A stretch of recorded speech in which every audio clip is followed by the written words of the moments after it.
Bonjour, je m'appelle Xavier Cariou et j'ai déjà réalisé 2 petites vidéos pour expliquer ce que sont les acouphènes dans une première vidéo, les solutions avec les bruits masquants pour essayer de les apaiser quand on a une toute petite perte auditive, et dans cette 3e vidéo, je vais vous parler des différents types d'acouphènes ainsi que des différentes raisons pour lesquelles on peut avoir un acouphène. Car beaucoup de gens qui ont des acouphènes aimeraient bien savoir mais pourquoi j'ai ce sifflet dans la tête.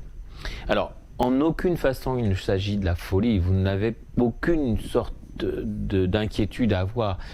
L'acouphène est réellement une perception de votre cerveau d'un effet sonore qui est dû à un influx nerveux qui envoie le son à votre cerveau. Donc vous pourrez regarder dans la première vidéo, j'explique et je fais le parallèle avec la vision et les images ou les mouches qu'on peut avoir au niveau visuel. Donc pour ce qui concerne l'audition, vous avez un son qui arrive dans votre cerveau. Pourquoi ce son arrive-t-il? Alors, en réalité, on peut les catégorier en 5 grandes raisons. Mais la toute première raison pour laquelle on a des acouphènes, c'est malheureusement 80% des cas, le traumatisme sonore.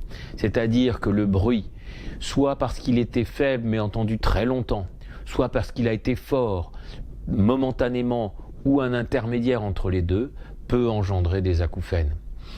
Le bruit est la première cause de l'acouphène. Il réalise donc un effet néfaste sur les cellules auditives qui deviennent anarchiques et envoient un influx nerveux au cerveau.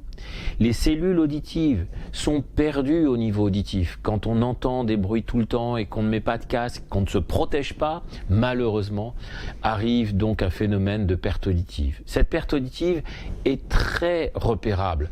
D'ailleurs, les médecins ORL peuvent définir avec précision s'il s'agit d'une perte auditive par traumatisme sonore. Cette perte auditive s'associe donc à un acouphène qui est très couramment autour de 4000 Hz. Alors, c'est jamais un 4000 Hz, c'est jamais un son pur, mais ça tourne autour. Donc, comme je l'avais expliqué dans les précédentes vidéos, avec le Tinometer de la société américaine, qui est un audiomètre qui permet de modéliser les acouphènes, on peut sérier et modéliser votre acouphène. Donc, une fois qu'on a avec exactitude la modélisation, si votre acouphène est à 3500, à 4500, 4700, s'il est large ou étroit, si c'est un tiers d'octave, une demi-octave ou une octave de bruit. Donc voilà, ce qui nous permet d'aborder un petit peu votre acouphène et savoir si effectivement c'est plus un traumatisme sonore qu'autre chose. Donc le traumatisme sonore, première cause. D'autres causes peuvent être la raison de l'acouphène. Je vais revenir quand même sur le traumatisme sonore parce qu'il y a donc un effet supplémentaire quand on a eu des traumatismes sonores. On a une surexcitation parfois de son oreille et donc on est également hyperacousique. C'est non seulement le bruit nous a fait mal, mais en plus le bruit nous fait mal encore alors qu'on a une perte auditive.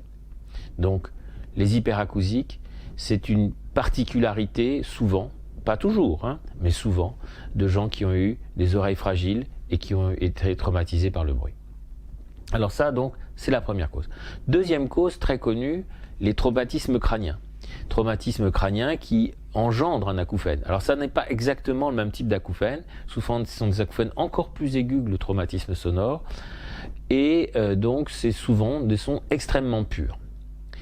Là, le traumatisme crânien, attention, ce n'est pas une cellule auditive. Ça peut être une cellule du nerf auditif ou plus haut dans le cerveau qui génère le son. Toujours est-il que c'est une cause connue. Les médicaments peuvent engendrer des acouphènes. Eh oui, il y a une molécule qui s'appelait la streptomycine qui a donc engendré des acouphènes. Dans tous les cas, il s'agissait d'acouphènes qui ressemblaient à une ruche d'abeilles autour de 2000 Hz. Il y a malheureusement aussi des maladies qui engendrent des acouphènes. Donc la maladie de Ménière engendre un acouphène. Le neurinome engendre un acouphène. Donc il ne faut pas prendre l'acouphène à la légère, ça peut être grave. Donc il faut consulter quand on a un acouphène particulier. Et puis, un simple bouchon de cérumen dans l'oreille engendre des acouphènes. Alors l'acouphène du bouchon d'oreille est assez spectaculaire parce qu'on entend un bruit de moteur comme un bateau qui rentre dans un port et on a l'impression d'un bourdonnement épouvantable. On a également, les gens qui ont des otites ou des trous dans le tympan peuvent avoir ce même bruit. Donc je dirais que là, c'est plus dans la transmission du son que vous avez un acouphène. Et puis il existe un acouphène, on en parle très souvent parce qu'il est présent dans beaucoup de cas, c'est d'entendre son pouls. Alors, est-ce que c'est un acouphène? Alors ça, c'est une vaste question, parce que les acouphènes donc, sont des influx nerveux qui sont envoyés de l'oreille ou du nerf auditif au cerveau. Là, pour ce qui concerne le sang, d'entendre son pouls, est-ce que c'est parce que j'entends tellement bien que j'entends mon pouls, comme je vous l'avais expliqué pour la paupière, quand on est dans des endroits très très silencieux, on entend le bruit de ses paupières. Est-ce que le bruit de sa paupière est un acouphène? Je ne pense pas, c'est juste un bruit. Donc, est-ce que ces bruits intérieurs sont des acouphènes? C'est un vaste débat. Toujours est-il qu'il ne faut pas non plus prendre l'acouphène du pouls. Enfin, on appelle ça un acouphène pulsatile. Donc, il ne faut pas du tout prendre l'acouphène pulsatile à la légère, il faut consulter car ça peut être un problème effectivement sanguin et votre oreille vous signale que vous avez un problème au niveau des carotides parfois. Donc, encore une fois, l'acouphène peut avoir des raisons extrêmement diverses, mais je le rappelle, 94% des acouphènes sont dus à une perte auditive. Et non pas l'inverse. Il ne s'agit pas d'un acouphène qui vous rend sourd, il s'agit d'une perte auditive qui vous envoie et qui vous fait entendre un acouphène. Donc 94% des cas, dans 94% des cas, donc, on peut aller corriger avec une aide auditive. Si donc le tinnitus a défini exactement la fréquence de l'acouphène, que vous connaissez la largeur, que vous connaissez par l'audiomètre la perte auditive, l'audioprothésiste sera tout à fait capable d'aller corriger exactement où vous avez votre acouphène, la perte auditive, pour que vous réentendiez le silence et ainsi faire réentendre le silence. C'est votre souhait le plus cher, je le sais, vous me l'avez suffisamment dit. Donc vous faire réentendre le vrai silence sans votre acouphène. Ça n'est pas du tout une vue de l'esprit.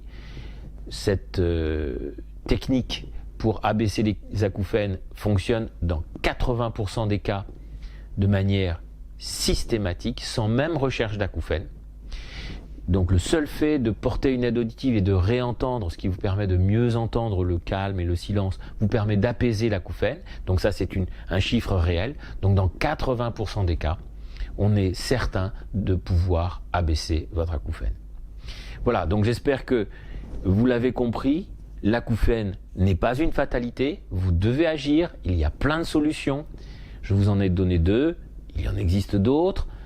Je laisse mes confrères vous en parler. En tout cas, si vous avez des informations, vous pouvez toujours me demander en faisant un petit message. J'essaierai d'y répondre. Voilà. Je vous dis au revoir et j'espère que donc cette vidéo vous a plu, ces 3 vidéos vous ont plu. Et n'hésitez pas à me faire quelques commentaires et un petit like sera bienvenu. À bientôt, au revoir.